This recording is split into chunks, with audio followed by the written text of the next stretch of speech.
In this video, you'll learn more about task response for the IELTS Academic and General Training Writing Tests. We'll discuss what this includes and the things to consider to get the best possible score. For Task 2, you're asked to write an essay.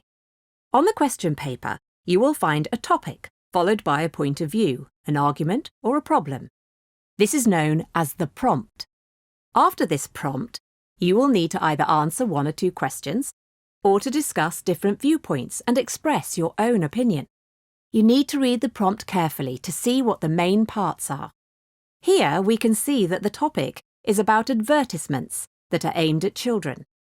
The point of view that's put forward is, many people believe that these advertisements have a bad effect on children and their families. This is then followed by a question.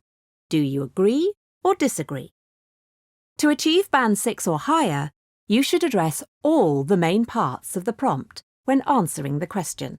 In this case, you need to discuss whether these advertisements have a bad effect on both children and their families. If you don't discuss both, you will be limited to Band 5. You don't need to have specialist knowledge to answer the question, but you should give reasons for your answer and include any relevant examples from your own knowledge or experience. In this response, we can see that the candidate has discussed the bad effects these advertisements have on both children and their families.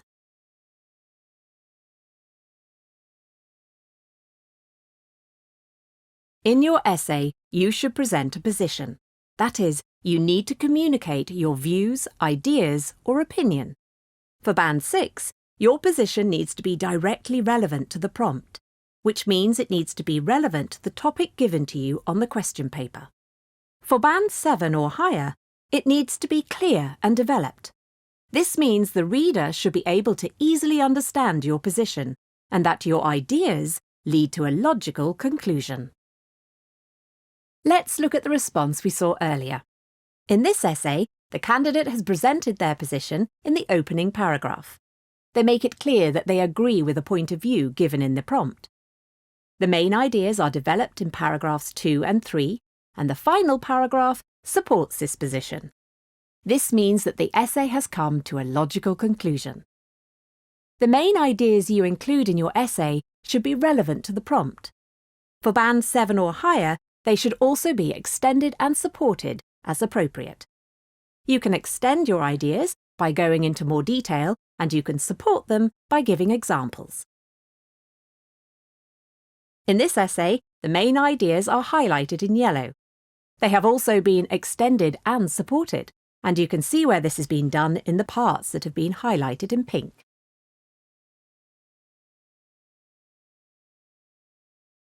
Your response should be at least 250 words long and written in full. This means it should not have subheadings or bullet points. As we've seen in this video, for Task 2, you're asked to write an essay. Task response assesses how fully you respond to the task, that is, have you addressed all the main parts of the prompt, how relevant the main ideas are and how adequately they are extended and supported, how clearly you open the essay, how easily the reader can understand your position and whether your ideas lead to a logical conclusion, and finally, how appropriate the format of the response is to the task. Thanks for watching.